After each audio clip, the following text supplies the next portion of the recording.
Hello, everyone, and welcome back to the Week 9 Waiver Wire Q&A.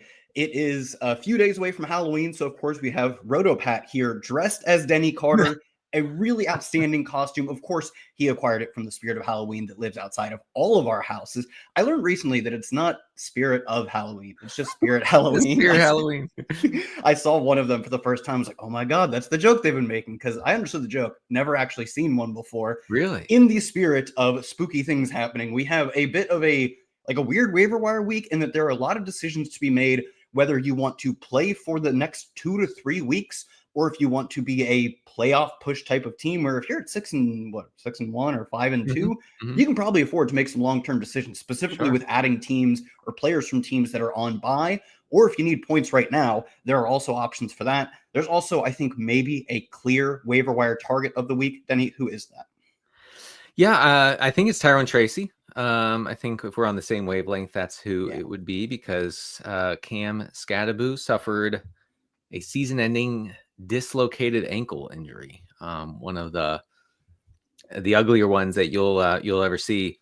Unfortunately, ends a really promising rookie campaign, and it opens up an opportunity for Tyrone Tracy to be the lead back. Before I get into those stats, though, I'm like stunned that you've never seen a Spirit Halloween. I thought that they were everywhere. So in Ohio, they don't have them when you were growing up?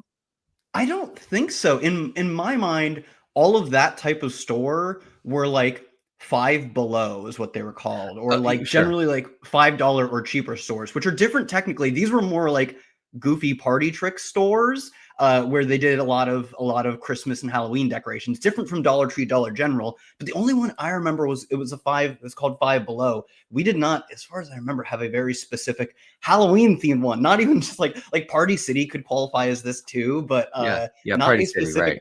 Not a specific one. And then recently, I've moved a bunch lately. Recently, I saw them popping up everywhere, and it almost felt like an ominous fantasy sign.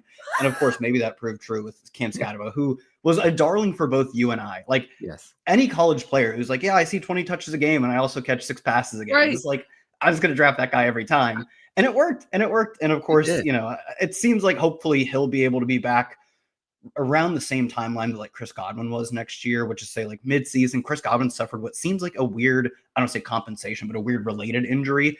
Maybe he's back mid-season next year. But to your point, Tyrone Tracy does seem like the clear waiver wire ad, not only of the week, but he'll probably be one of the better ads we have of the rest of the season.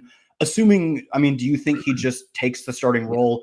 And like the thing is, he wasn't that good to start the year. He was also on a very different version of this Giants offense that had no Jackson Dart. Russell Wilson was still starting, and no Andrew Thomas. I believe they had Andrew Thomas miss the first 3 or 4 games of the year. Left tackle Andrew Thomas, that is. So what do you expect from Tracy as we go into like kind of the fantasy playoff push? Well, and if you have questions, chat, get your questions in. We'll be answering all of them. I see a few, mostly just filibustering until we get a good cue, and then we'll start blasting off. Yeah. So I think as far as being like game script sensitive, I think that there is a path for Tracy not to be super game script sensitive. It's a narrow path, but let me explain. So we know he's going to see the majority of the carries. He's going to be like the lead rusher over Devin Singletary, who, by the way, is a decent ad in like super sicko leagues, because if Tracy goes down, then it's Singletary's job primarily. But Tracy ran 15 routes yesterday against the Eagles. Singletary only ran 4, but he did have a 28-yard reception.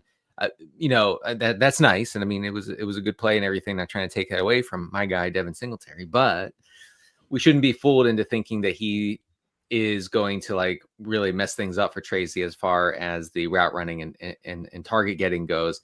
I do want to say Jackson Dart, not a check down Charlie. He has a 7% check down rate through week 8. That's one of the lowest in the NFL, depending on where you cut it off as far as attempts go. And like you said, Kyle, this is a way different Giants offense than it was with Russell Wilson under center for the first few weeks of the 2025 season. Since Dart took over for the Giants, they are 28th in pass rate over expected. Inside the 10-yard line, especially, and this could be obviously important for Tracy going forward. inside the 10-yard line. Since Dart took over, they are almost 20% below their expected pass rate. So really, really establishing it inside the 10. That could have to do with having Cam Scadaboo available, which they don't anymore. But just to know, and then they have the 7th lowest neutral pass rate in the short Dart era so far. So you're talking about a more run heavy team, and a guy in Tracy who's probably going to run the routes. And, he is a converted wide receiver. So it would make sense if he was involved in the pass game. Yeah, for a converted wide receiver, you'd hope he'd have a higher yards per out run, catch more passes, drop fewer passes.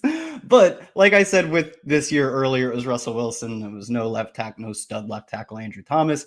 He's played on, he's played on an exclusively bad Giants team so far. This version of the Giants is the best version of the Giants that Tyrone Tracy has ever seen. He just hasn't had the opportunity to be the starter on this version of the Giants. So I have to think his numbers get better. I don't think he's as good as Cam Scadaboo. I don't think his numbers will match Cam Scadaboo. Scadaboo's been really fun this year, but it was a very unkind situation that he was playing in to start the year. And of course that he was playing in last year as a rookie as well. Got some questions firing off, so I will start ripping these. Sure. Zork says, I got offered Sam Darnold for Travis Etienne in a 12-team Superflex league. Notes as quarterbacks are Caleb Williams and Brock Purdy. Are you sort of cashing your chips in on Etienne?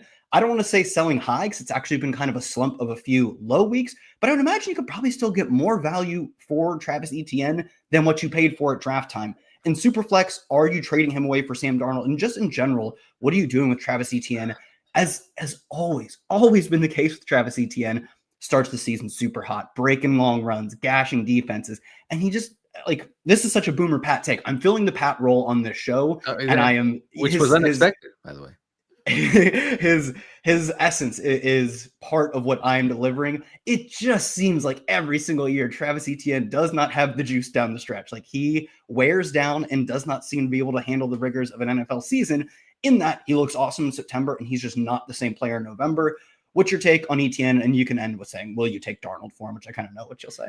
I think my person Zork actually was in the chat on Friday asking this question, and I don't think I gave a definitive answer because I'm pretty torn on it. The thing with Etienne, not only has the efficiency dropped off big time, but also you're talking about a Jags offense that really doesn't run the ball in the red zone at all. I think Etienne has 1 or possibly 2 inside the 10 touches, not carries, but touches on the season. That matters a lot, because you're not, you can't depend on a guy like Etienne, like catching a few passes and totaling 100 yards every week and kind of getting there, for floor purposes. You got to get those touchdowns, and this team doesn't really run the ball where it counts the most. So that weighed into my decision-making. I'm not sure how deep this league is. I mean, the Superflex leagues I play in are just disgusting. Whereas, I see you're streaming Marcus Mariota this week. That's like an impossibility in my Superflex leagues. Marcus Mariota, and I don't mean to be like that guy who's not in my league, but he was off the waiver wire in week 2, I think. So if it's a deep enough league and you can do things like this, then I would keep Etienne. But your league better than me. Obviously Darnold had a down game last time they played, but overall super efficient, and I like him a lot. I would say keep Etienne myself. That's interesting. I thought you would go with your spreadsheet breaker Sam Darnold, who truly of course they want to run the football. They want to limit his fantasy ceiling, but he has been one of the most efficient quarterbacks. I believe he was number 1 in EPA per play for a while, and Daniel Jones, of all players, has slowly crept ahead of him. I think I might take Sam Darnold in this instance, but I do agree that the ability to stream quarterbacks in Superflex varies wildly from league to league. I have one league that's Superflex that it's a friends and family league. It's maybe our second year doing Superflex, and I don't have a strong opinion on this. I just play the rules they give me, but they limited it to max 3 quarterbacks roster at one time, so you don't have people hoarding Tyler Shuck, Marcus Mariota, Tyler Huntley, all of these players. There's always the 29th best quarterback, and it's 10 teams too. I believe it's only 10 teams. Okay. So there's always the 31st and the 32nd ranked fantasy quarterback. they're always available. And in that league, you can always be streaming someone. In the Superflex Friends and Family of Rotoworld League, I think I just curb stomped Matt Hardman, and I didn't even play a quarterback in the Superflex because there were literally none. There were no options. That's my experience with Superflex in general, is that there are no options. If you have options, though, if you can churn the waiver wire and just get the QB 24 every week, maybe you don't need to make this move. I don't like to answer these questions because the shelf life on them dies instantly. But to be fair, I love answering these questions. I need 25 points tonight from Deebo Samuel or Isaiah Pacheco. Who's more likely to give you the spike week? It's Deebo. That was my guess too. Yeah, so I mean, it's not even close. It's Deebo. We'll call this, it doesn't specify, we'll call this rest of season Bayshall Tootin or Isaiah Davis. Davis in week 8, I believe had 5 catches for 40 or 50 yards. He also caught a 2-point conversion. They had to review it. They finally gave it to him. He has like 8 or 6 carries, if I remember correctly. All of this was a game I watched. I'm just remembering these off the top of the dome. He did not, I wouldn't say he really threatened in terms of the touch split of carries, 2 carries for Breece Hall, but he did outcatch Breece Hall. It was something like 5 for 42. Is there any rest of season like streaming for like a flex play type of value with Isaiah Davis, or do you just shoot for the moon with Tootin? Or maybe you could just say Davis is a better ceiling bet too. Up to you. No, I think Tootin is the ceiling bet. I mean, I like Davis. I have him rostered in a couple leagues just in case. I know he was on my bench in one league where I had to start Kenny Gainwell, and I'm sick over 17, 18 PPR points being on my bench with Isaiah Davis. Also, I mean, nothing indicated that, that kind of role was going to come into play for Isaiah Davis. It was a good matchup. It was a crazy game script, tons of plays in that Jets Bengals game. So, play volume inflated, drop back volume inflated. Fields threw more often than usual. No pressure whatsoever from against the worst defensive line in the NFL. So I would say Tootin. Not to say I don't like Davis. I'll say this. I think the role in terms of the routes actually has been somewhat stable for Isaiah Davis. Last week, 45% of the routes. The week before that, 47%. The week before that, 31%. The week before that, 44%. He has been playing a notable role on passing downs, but in general, he has not been this type of PPR scam that I feel like the PPR scam running back has all but gone extinct. Like we don't have our James Whites and our Chris Thompsons anymore. No. And Isaiah Davis is probably evidence of that because up until last week, he was being targeted on something like 13 or 14% of his routes. Not a terrible clip, but not something you expect not something that would make you say, oh, he's going to be a fun PPR back. Targeted on 29% of his routes in week 8. That was the big difference. He's been running routes for a while. He just doesn't earn a ton of targets. And I don't think you generally expect Justin Fields pass catching, or I guess Justin Fields route running back to be much of a pass catching running back because he's chucking it downfield or he's tucking and running. He's not typically, last week was the exception, I assume. He's not typically checking it down to his running back. So no, that came out of nowhere. I'm glad you mentioned that. On the season, Justin Fields 8% check down rate. Again, I mentioned Jackson Starr has a 7% check down rate. So it's same sort of player, and mobile guys who can simply run for the first down instead of check it down. I did find it funny. I just want to mention this just in case Kirk Cousins has to start another game for Atlanta. Hopefully not for the sake of our souls, but 22% check down rate yesterday against the Dolphins for Cousins. So that might come into play if you're talking about Bijan Robinson or of course Kyle Pitts, who yesterday scored I think 16 PPR points on 9 catches. It's crazy. I was another game that I had the privilege of watching that game. And yeah, Cousins, I don't even think he played terrible. He just really didn't have much interest in throwing downfield, nor was he successful when he tried. I believe Darnell Mooney caught 1 of 4 targets, a few of which were non-connections on deep throws. It was all run, pass, and it wasn't even passing past the sticks very often, nor was it successful.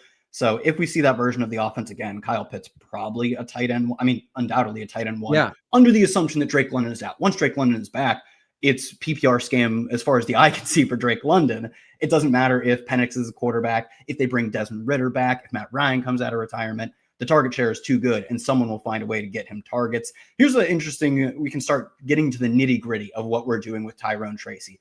Tyrone Tracy coming up faces San Francisco. At least that's what this says. I hope that's right. That's right, Is yeah. he worth starting next week over Bam Knight in the Kingmaker matchup of Dallas Cowboys, who every single running back, tight end, wide receiver, I assume if you're playing in IDP leagues, Dak's throwing you an interception or taking a sack. Yep. Every single opposing fantasy option seems to get home versus Dallas. I mean, what Dallas just got routed by RJ Harvey for 3 touchdowns. And I believe J.K. Dobbins ran for 100 as well. I just don't think he got in the end zone, if I remember correctly. But obviously the efficiency was there, and the combined backfield went absolutely nuts. So Bam Knight coming off of a bye week, but still presumably the starting running back for this team, or Tyrone Tracy versus San Francisco. I'm going with Tracy. The role is better. And, Bam Knight, come on. I mean, he could fall into the end zone, I suppose, but not really doing much with the chance he's been given. I know it's against Dallas. The Niners defense is really banged up too. We saw the Texans offense without Nico Collins kind of march up and down the field last week or yesterday against San Francisco. So I would go Tracy. We have another running back pickup question. And I believe I don't like to disclose who blurbs what games, but I do believe you blurbed this Eagles game. So you should have, is that correct? Right? You were reporting on that one. Yeah. You should have some decent insight on this. Stuntman Chuck 85, who I believe is in here, I don't know if every week, but pretty close to every week. I love Stuntman Chuck.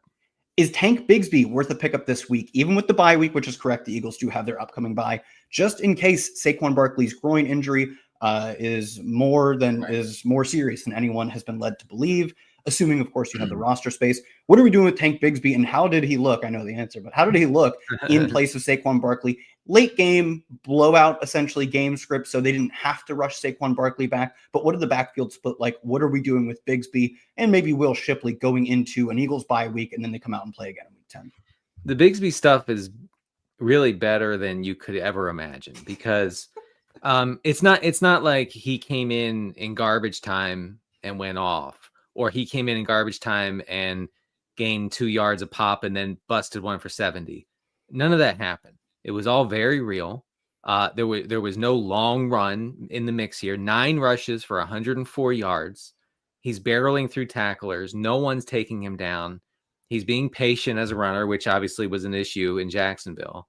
He looked legit, like really, really good. The other guy, who's the other back, Shipley, only played 20% of the 20% of the snaps in the fourth quarter. Bigsby got 80%. Shipley looked terrible, like horrible.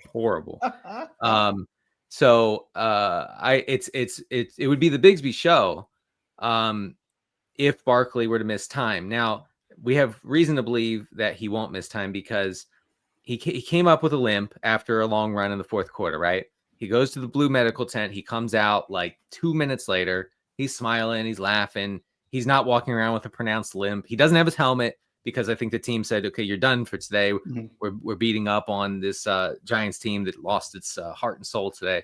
So he didn't come back in. Now they have the bye week. I think there's almost no chance that Barkley misses time. Saying that, I will be adding Tank Bigsby everywhere I can, because it was very clear what happens if Barkley goes down. And it would be amazing, I think, for Bigsby.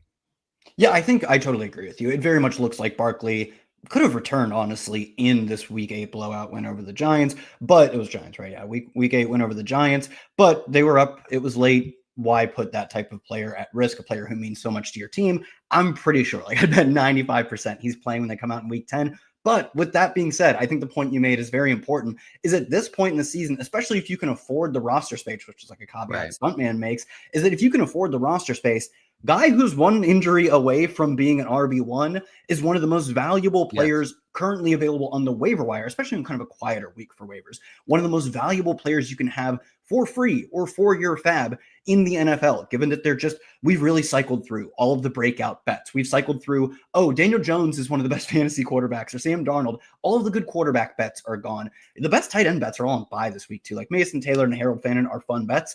I don't believe either of them play this week. At this point, if you can take a guy who, if the guy ahead of him goes down, heaven forbid Saquon Barkley misses any time, he's an RB1, I love making that bet. And to your point, it seems very convincing that not only does Tank Bigsby have the role, he outsnapped, like you said, Will Shipley 8-2 in terms of the ratios, but he has the talent too in terms of this offense is probably perfect for what Tank Bigsby brings to the table. I think the biggest hang up with him in Jacksonville and ultimately why they sent him packing is that he, much like Saquon Barkley, is a boom bust runner. He'll have games where he averages like 8 yards after contact, 7 yards per carry, 15 for 125 and 2 touchdowns, and games where he just cannot find the home run and he's bottled up a 2 yards per carry and the team gets very frustrated with him. Albeit Saquon Barkley hasn't been the home run hitter much at all this year, we finally saw that player reemerge in week 8 too. So we know this team is capable of still fostering the environment that makes Saquon Barkley. Could we get 75% of that if he goes down and Tank Bigsby? The stylistic fit is at least really strong. It's a decent comp for making him a good backup to Saquon Barkley. Real quick on the Eagles rushing situation environment in general. Going into week 8, the Eagles were dead last. Really shocking stat here. Dead last in yards before contact per rush. And this is a metric that they usually lead or are close to leading every year. In week 8 against the Giants, they were second best in that category. So they may have made some adjustments. It might have been a good matchup against a depleted Giants defense. It's hard to say, but just to give folks an idea about Bigsby, you would start him if Barkley were out, right? You start Bigsby easily for me over like JCM. You just start him easily over DeAndre Swift. Yeah, I agree with all this. Over David Montgomery, so that is the sort of option you're talking about for fantasy. All right, another question. David asked, Quinshon Judkins or Chase Brown rest of season? We have Quinshon Judkins coming off of, I don't want to say a low performance, an injured performance. He leaves early with, I believe, a shoulder injury. And then the Browns, for better or worse, I believe they get their bye this week. So if you are, say, rostering one of the backups, you'll be waiting a week to find out what's going on with Quinshon. The good news is that while in terms of rest of season, you're missing Judkins next week no matter what, it's a good week. I mean, it's the best possible time for him to heal up and hopefully return in week 10 versus Jets, if I remember correctly. A great matchup for literally opposing anything, opposing running backs included, or Chase Brown coming off of aforementioned great matchup in which he scores, I believe, once on the ground, once through the air, has a really strong performance. Who are you going with rest of season? The Brown thing is a little complicated because P. Ryan is involved. Like, P. Ryan's running a lot of routes. He's getting a lot of the 2-minute stuff. If Chase Brown were getting that, and that was the bet going into the season, that he would see that sort of involvement, it would be Brown easily. But then again, Judkins is super sensitive to game script. He simply is not going to get there when the Browns fall behind. And here's what I've learned: the Browns fall behind quite often. So I honestly would lean Chase Brown because of the Flacco factor. Flacco is creating the sort of game script that can get a guy like Brown there, whereas Judkins, is going to have Dylan Gabriel or Shooter Sanders under center. It's pretty bleak for Judkins. Yeah, I agree. I mean, I think the Judkins role, if you just cut it up by percentage of X, percentage of team carries, percentage of team yards, or whatever you want to say, even in terms of routes now, because while Judkins doesn't run a ton of routes, it's not like Chase Brown has a giant command of the backfield either. To your point, Samaje Perine in his first 5 games this year saw a combined 9 carries. He saw 9 carries alone last week, 7 carries week before that, 6 carries the week before that. Got in the end zone this past week as well. Got over 100 yards from scrimmage because he was averaging like 9 yards per carry. Again, they face the Jets. It's not that hard to average 9 yards per carry against the Jets, but he's looked good. It's not like he's a frustrating player who like, why are the Bengals giving him more work? He deserved all the work he got last week. And it's not like Chase Brown is a player who we've said, oh, he is so talented that he commands the entire backfield. The whole selling point on him was like, I don't know how good he is, but he sees every single touch. Right. And now it doesn't seem like that's going to be happening going forward. With that being said, the environment, man, the environment's good.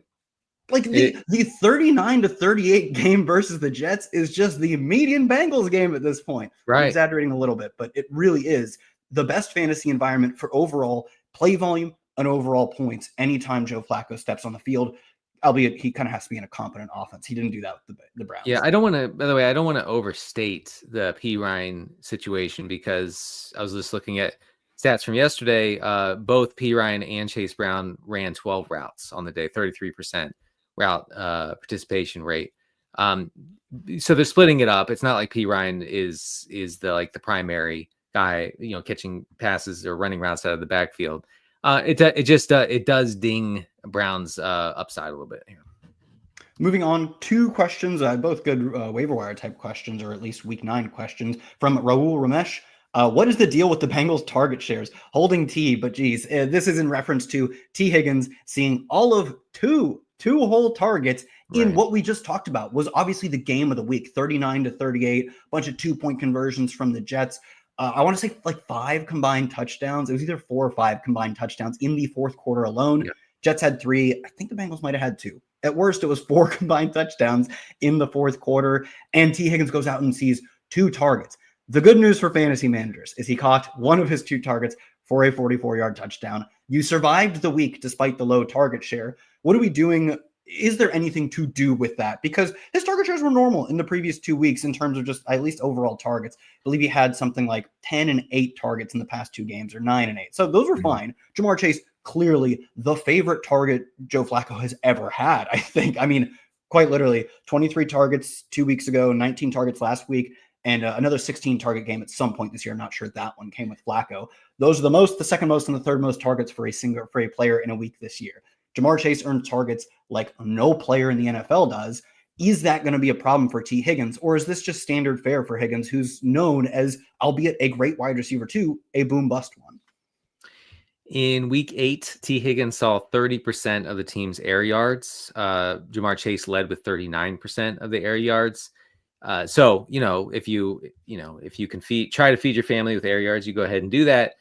Thankfully, he converted one of those, like you said, into a longish touchdown. But here's the difference. T. Higgins was targeted on 7% of his pass routes against the Jets. Ja'Marr Chase was targeted on 51% of his routes. Over the 2 weeks that Flacco has been in the saddle, as they say, for the Bengals, the air yards look like this. Ja'Marr Chase at 46%, T. Higgins at 32%, and T. Higgins has been targeted on 16% of his routes, which is, let me tell you, it's not great, but it's, I think, enough for a pass-heavy team like the Bengals with Flacco under center. I think that the main thing is that Flacco, he ain't reading all that. He knows he has Ja'Marr Chase, and so he's just throwing it to Ja'Marr Chase. If he were on the Vikings, he would simply throw it to Justin Jefferson and not even look at anybody else. And that's the situation yet. You don't have a guy who's overthinking things and saying, oh, I got to get T involved. Okay. So I think T. Higgins will be more high variance than you want. But you're still getting a decent number of air yards every week out of him. So if he can convert those into real yards, you're doing okay. Honestly, a third of the air yards on 2 targets is stunning. Those are the 2 highest value targets you'll ever get. And of course, he comes down with one of them, and it's like, oh, this was actually, in fact, the highest value target you can get, a 40-something yard touchdown, 44 if I remember correctly. But to your point, it's going to be as high variance as you can imagine for a wide receiver too.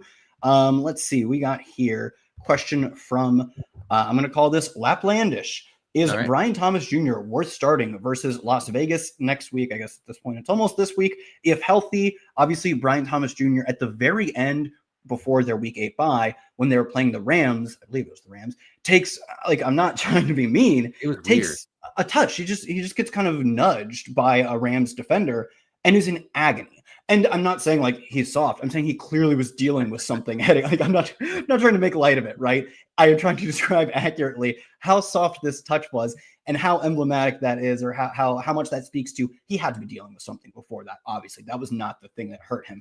It just pushed him over the edge. I know he dealt with a shoulder thing in college. I think he banged up his shoulder during training camp as well. And he has been playing incredibly contact averse this year. A lot of the drops we're seeing from him. A lot of the drops we're seeing from him. I think you just watch. I mean, look, I'm not a film guy, but man, you watch the film and you say he's trying not to get lit up. And then he comes out in this week 7 game and ends it by taking not a hit, just getting bumped in the shoulder and is truly in agony.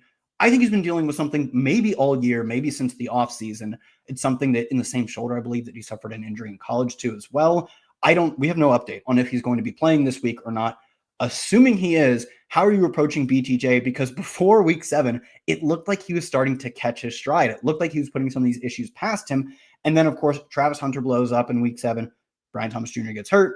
Week 8 bye, back versus the Raiders, a terrible Raiders defense in week 9. What are we doing with Brian Thomas Jr.? I mean, I don't know what size league this is here, but I would say yes. Brian Thomas Jr. is startable. He is not droppable. We'll see about the injury. We'll all keep it locked into rotoworld.com for updates on his status as the week goes on. The Vegas secondary is one of the worst in the league by every metric. He should be fine. But that is an interesting theory. I hadn't considered the fact that he has been so contact averse, and that we in the summer we did get reports of a shoulder situation, and then he's doubled over last time we saw him after what looked to be just someone kind of touching his left shoulder, I believe. So yep. It's that doesn't seem good. I mean, like, I'm just thinking as far as what we can expect for the rest of the year. But yeah, I mean, just his opportunity in this offense, he's going to be a top 24 option every week. Yeah, I kind of agree with you. Like, it's frustrating, but if he's out there, man, unless you're playing in a 16 league, if he's out there, you got to be playing him. Here's a fun one, mostly again from Laplandish. If you have more questions, we'll get to him. I promise. I needed this one. This is a fun one because I needed it. Is it finally RJ Harvey season? What do we see from the actual distribution, touches, targets, etc., all of your spreadsheets in the Denver backfield last week? Because obviously the 3 touchdown performance from RJ Harvey had 10th place, 11th place, 12th place teams swooning in fantasy in week 8. But does it actually mean change? Because we know Sean Payton is so frustrating with his backfield. Yeah. No. That was all a mirage, and none of it matters. RJ Harvey ran a route against the Cowboys on 24% of Bo Nix's dropbacks. J.K. Dobbins was at 20%. RJ Harvey, he caught one, and it happened to be a really beautifully designed play, red zone play, specifically for him, and Bo Nix delivered, as Bo Nix does on those short passes. But yeah, I mean, it was still Dobbins dominating the carries, the early down stuff. So no, Harvey's not startable. And I think you can kind of Men in Black yourself from what you saw against the Cowboys. It would still take a Dobbins injury. And honestly, guys, I'm an RJ Harvey guy. Okay. I'm going to be real with you. Not even a Dobbins injury could ensure Harvey is startable in 12-team leagues, because Tyler Bidet is in the mix. And Bidet, I bet you, would be so annoying for fantasy that you can't forget about him. Yeah, I mean, you just know Sean Payton is almost like gleefully laughing as he schemes up targets or carries or whatever for Tyler Bidet should anything happen to J.K. Dobbins. Obviously, RJ Harvey would benefit from that, but I do agree that Sean Payton has shown us nothing but frustrating committees, unless you draft J.K. Dobbins and you're just loving this. He has shown us nothing but committees for his entire time in Denver, and oftentimes not to the players we want them to be. So I don't think we can just say it would be RB1 season if anything happens to Dobbins. Obviously, he would benefit. Here's a good question. It's pretty straightforward from Scott A. Is Matthew Golden droppable? They know their other receivers are Drake London, Courtland Sutton, George Pickens. Frankly, I think tons of people, regardless of who you have at wide receiver, will be strongly considering dropping Matthew Golden. So Denny, been, the routes have been there. He's out there. He's getting all the routes. And I'll tee you up for this. The routes have been there. He's running routes. He ran routes in college. He didn't earn targets in college. What's going on in the NFL? We cannot figure it out. Denny, have you figured it out? I have looked into it powerfully, and he is the same player he was in college, was the guy who doesn't command targets. And to a stunning degree. So Christian Watson was back for week 8 against the Steelers. Watson came in, ran 60% of the routes, 73 air yards, which was second on the team behind Romeo Doubs. He caught that long pass late in the game, which was cool.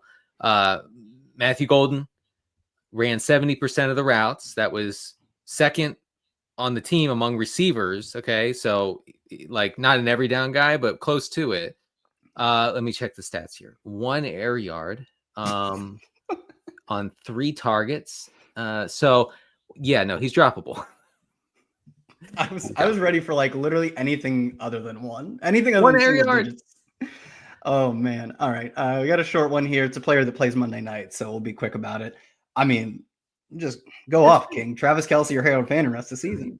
Fannin like regularly sees a target on like 30% of his routes. Like that's like crazy for a tight end. And you're talking about Golden. How could we have predicted that Harold Fannin would be a target getter in the pros? Just because he did it in college, who knows? Just because he was the best player to ever do it in college. Look, small school aside, literally the most catches and yards per game and total in a college season for a tight end in NFL history. Just because he did that, how could we have known? Very weird. The draft industrial complex has to get its stuff together because Harold Fannin was he's a cute guy. He's a gadget guy. It's funny. He's probably the greatest college tight end ever. If you want to adjust for competition and say he's maybe not quite there, you can. But if you just like dudes who put up numbers, I mean, it's just not even close. He is. Sometimes production matters.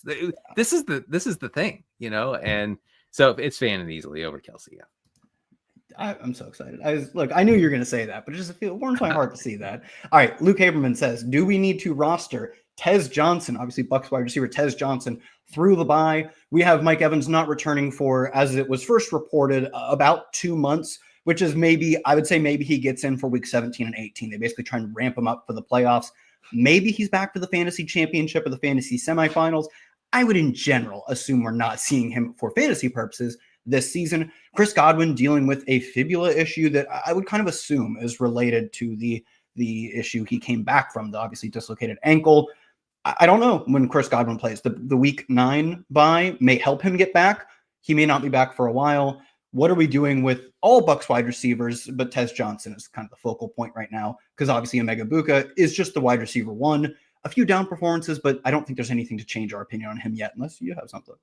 Well, the hamstring, the hamstring thing bothers me because it's a little, yeah. So he injured. So Abuka, just to review, Abuka injures his hamstring. He's taken out of the game. He does not return. Right. The early reports are like it's a multi-week injury, and then out of nowhere, it was no, he's actually fine. He's going to play this week. I don't think he's 100%. Hopefully, he can get there eventually. But I guess my point with Tez Johnson, and by the way, Tex Johnson is very funny. And in this question, Luke says, "Does Tex Johnson?" And I'm racking my brain. Who is Tex Johnson? like is that like a nickname? I don't know. Anyway, the thing with Tez Johnson is that he occupies a very unique role in this Tampa offense, which is the downfield guy. No Mike Evans. Abuka's operating in the intermediate and short areas. Sterling Shepard's a short area guy. Rashad White's a short area guy. Cade Otton, we know about him. So Tez Johnson is going to be the air yards eater in this offense. He was second in air yards against the Saints. I think you should hang on to him. I think he could be kind of fun going down the stretch. All right, let's see what else we got here. We got one that you are well equipped to answer. Michael Haynes asks, are either of the Titans rookie wide receivers, that is, worth a chunk of the fab in hopes of a second half of the season breakout? We do know that this is both anecdotally true, but mathematically true as well, that rookie wide receivers in particular tend to outperform over the second half of the season and typically start slower. It's not that not groundbreaking analysis, but it is something that we can both say we've seen happen before and does bear itself out in the numbers. They also mentioned, does the ghost of Calvin Ridley eventually coming back to take snaps make either of them, both of them, irrelevant? What are we doing with Jameer DK, Alec Ayamanor, especially with Tyler Lockett gone and Calvin Ridley banged up, TBD on his week 9-10 type of status? Right. The Ridley factor, I think, is a big one because if he returns to this lineup at full health at some point, somebody's going to lose targets and air yards here between Ayamanor and Jameer DK. I think DK is very interesting. So both these guys, both Ayamanor and DK, saw 21% of the targets in week 8. The air yards were slightly in favor of Ayamanor. He saw 32%. to 21%. So that's not slight, actually. It's pretty significant. 21% for DK. They were targeted on a similar rate of their routes.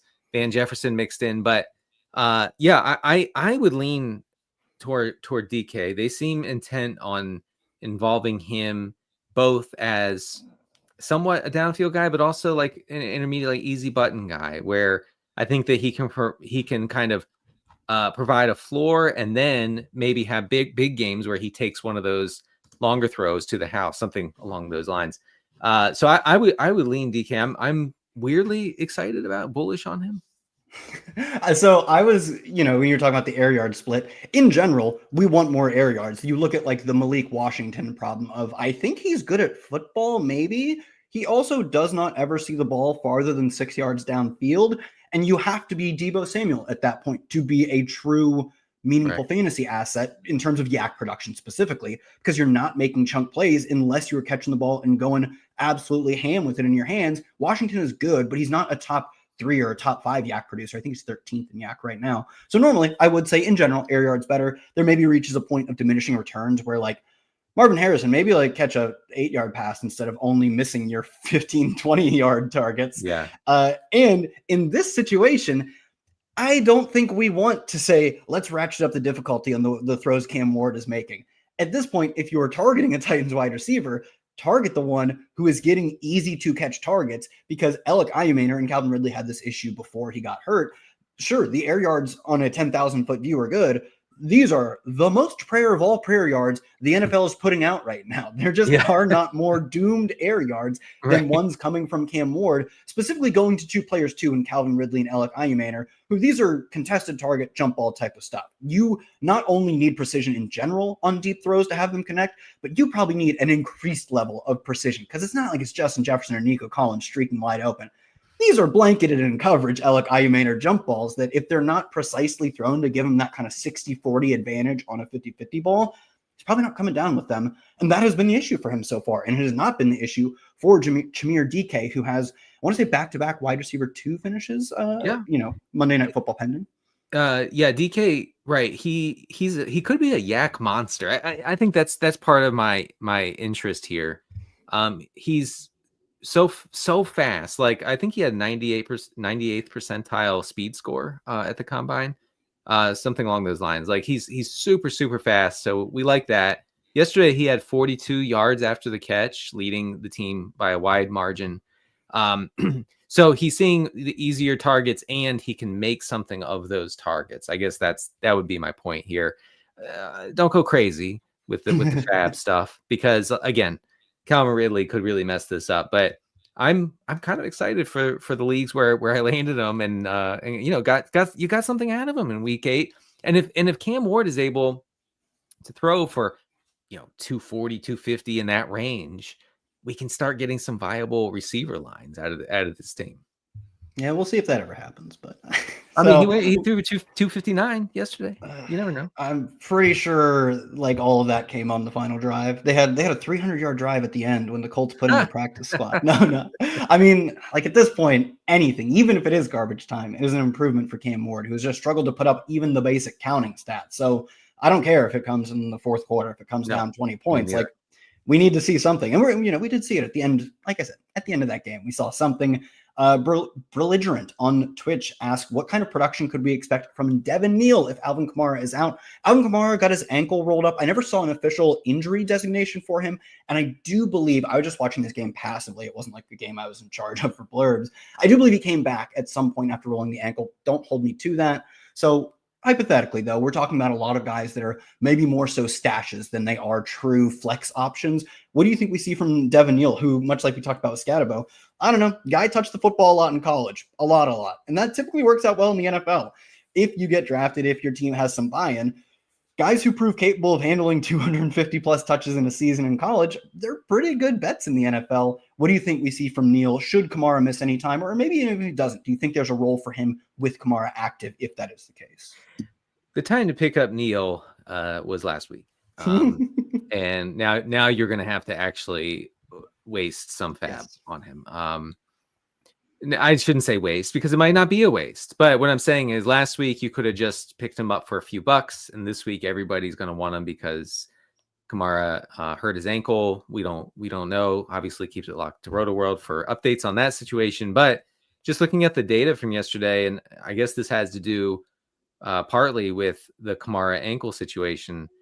Devin Neal ran a route on 33% of the dropbacks. Alvin Kamara was at 25%. And Neal caught all 3 of his targets. So Neal was not involved in the rushing game. Of course, there was no rushing game because Alvin Kamara led the Saints with 6 rushing attempts against the Bucs. But Neal should be a priority add, especially for folks who are, dying for food at the running back like I am. When I'm so desperate I could cry in some leagues. So I'm gonna add him, or I've already added him. I'm gonna see if I can play him going forward. But like Kyle said, we like guys who were very productive in college, and Devin Neal, for all of maybe his warts as a prospect, very productive, and his team always found a way to get him the ball. I like that. Question here from Andrew Peer. We've talked about Tracy enough. You can probably frame this more in the Rico Dowdle sense. Like, what? What are the Panthers doing with their backfield, man? Come on. Pat said this. I mean, it's not groundbreaking stuff, but Pat said this on the Thursday show. Just looking gift horse in the mouth. You had what appeared to be like a top 5 NFL running back for 2 weeks, back-to-back games of 230 plus yards from scrimmage, 180 rushing yards in one of them, over 200 in another. And they immediately, once getting Chuba Hubbard back, split the backfield in a true committee. What do you think we see from Rico Dowdle and Chuba going forward? And how does that, what are we doing for fantasy purposes more importantly? The Panthers were still run heavy against the Bills in week 8. That could have something to do with Andy Dalton just being under center and them just not trusting him to really do anything. But they were almost 15% below their expected pass rate. So they are trying to be run first, and so in games where the script is more neutral, more predictable as far as the game plan goes, I think Dowdle is in play for 12 touches, but I don't think he's in play for 20 touches anymore with Chuba Hubbard. They clearly have some sort of commitment to Hubbard, both financially and as the de facto, I guess, starting running back. Until that changes, Dowdle is he's a thin play in 12-team leagues, is what I would say. But I would really struggle to drop him. I don't think I would drop him. I would want Tracy. If you had to ask me right now, if I had to choose, I would say Tracy over Dowdle. Yeah, at some point, much like we've talked about with Ken Walker in the Seattle backfield, is that, like, frankly, I just think Ken Walker's like a lot better than Zach Charbonnet. Charbonnet seems like a plotter. He's in that Braylon Allen mold of like big plotter who doesn't really have a great success rate either, in that, like, you ask for 3 yards a lot and you still get 2 more often than you think. I would personally play Ken Walker more. We have to give up these priors at some point when the team is so strident about making what we believe to be an incorrect decision, right? For our fantasy and bio takes, Seahawks do not care about the rush yards over expected per attempt per game type of stuff, plus minus for Ken Walker versus Zach Charbonnet. They've made their roles very clear. And I think we can't just assume that Rico will play himself into a clear workhorse role, even though, dude, he deserves it, man. Like, he is playing like he deserves a workhorse role. It's just not going to happen, though. Kyle, I have news. And Dave Canales may have heard us just on the podcast right now. Dave, if you're listening, thank you for being a huge Rotoworld supporter. Here's what Dave Canales said today about the backfield. Canales said that Carolina, quote, cannot ignore the fact that Rico Dowdle has been exceptional, unquote. Please. Canales said that he hasn't discussed with Chuba Hubbard, quote, what it might possibly look like with him taking a lesser role. So it does look like the message has been received by Dave Canales. Analytics king, Dave Canales. He has one. He looked at the spreadsheets once. One time. He's the first head coach to ever look at a spreadsheet. We thank him for that. And he's looked at him and he said, I have one good running back and one bad running back, and maybe I'll just go with the good one. So hold your horses on Dowdle. You got to keep him. You literally cannot drop him after a comment like this. You will kick yourself all off season if you do that. So keep him stashed. You might be able to play him going forward, depending on how this backfield looks, but it looks like Canales is seeing the light. Get your last minute questions in. Like, we'll call it 5 more minutes right now. Speaking of players, both I think you and I liked. I know I liked him. DJ Giddens, at some point, really did appear to be the de facto handcuff to Jonathan Taylor. And what we are seeing from Taylor is to say it is one of the most valuable roles in the NFL. Taylor, to his credit, it's not like they're using him like Christian McCaffrey. He's just the best running back in the NFL at this point. So it's the role plus the talent of player. Frankly, I would take the role with a less talented player. It doesn't appear like DJ Giddens is even that guy anymore. Was healthy and active, I believe, for week 8. Is there the insurance contingent type bet for Jonathan Taylor in this backfield? And if you have any other of these types of players you want, like your favorite contingents, you can just list them off. Someone in the chat mentioned Emmanuel Wilson from the Packers. And they said, well, Wilson or Neal. That depends on Alvin Kamara's practice status this week and his practice participation. So wait on that. But Wilson is a really good stash because you're talking about a run first Green Bay offense. You're talking about a good offensive line, good run blocking offensive line, and a valuable role if Josh Jacobs were to miss time. Even if Wilson didn't get a lot of action in the pass game, he would still be very, very valuable. So he's someone to stash. As far as the Colts go, I would be surprised if one guy took over that role. I think that Abdullah and Goodson would just split it up. Abdullah profiles as the pass catcher. And then I think Goodson would take over as the trap back, the guy, getting the touches between the 20s. The stuff we don't really care about. But yeah, the Giddens thing for now seems to be over. Being a healthy scratch, healthy and active, whatever the term is these days, whatever the kids are calling it, is not a good sign for him being the guy. If I had to choose, I guess, between Goodson and Abdullah, I would go with Abdullah.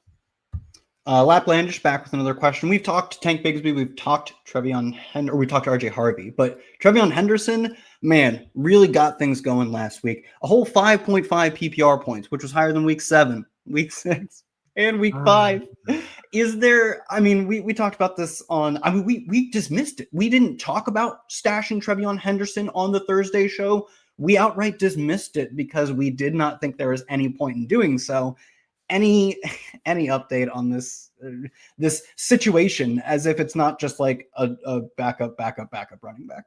Right. Well, he had a fumble in the red zone. I forgot about that. It was at the end of the game, I think. Oh my God. I'm looking at the route data here just to see if no. In week 8, Ramondre Stevenson 65% of the routes, Henderson 9% of the routes was not targeted. It seems like, I don't want to overstate it, but it just seems like this team is far from sold on Henderson as a legit option, and to the point where if Stevenson were to miss time, I don't know if that means a ton for Henderson. There's another guy in there. Terrell Jennings, their 5-minute down back as of 2 weeks ago. He didn't really play last week, which weeks actually had 5-minute down situations, but I believe it was coming through the tunnel or something. Mike Vrabel called Terrell Jennings their 5-minute, which is the time killer plotter back, which, to be fair, you wouldn't really call Trevion Henderson that. But to your point, the fact that they are just spinning guys up out of thin air who I have never heard of until a few weeks ago to get just a few touches, garbage time touches even, tells me exactly what you're saying is that, if Ramondre goes down, we're getting more work for Trevion. We are probably not getting him just becoming the Ramondre Stevenson role. No. We're getting him going from totally unplayable for fantasy to a committee back. Maybe if you're lucky an RB3, maybe he shows some and down the road you get to call him an RB2, but you would have to keep your expectations in check even if something does break incredibly in his favor, that so far has shown no signs of breaking in his favor. So Yeah. Just to answer this question, the question is who is the Thank you. highest upside stash? Tank Bigsby, Travion Henderson, or RJ Harvey? I would say right now Tank Bigsby. Yeah, I think that's probably true. I mean, Tank Bigsby somehow seems like the running back most likely of this trio to take on a 15 to 20 touch role should anything happen to the starter. I do not think you can say that about Trevion, given how little they've used him. Harvey, I think he looks like good enough to do that, but we know Sean Payton loves his committees. I think he's the second best stash very clearly.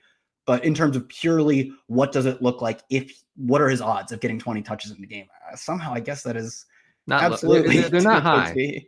They're not high. All right, got I think a few more questions in here. We got one or two about Tony Pollard. Any movement with this Titans backfield? I believe Tyjae Spears scored like right at the very end of this game. What are we doing with these Titans running backs? I think you can drop Pollard.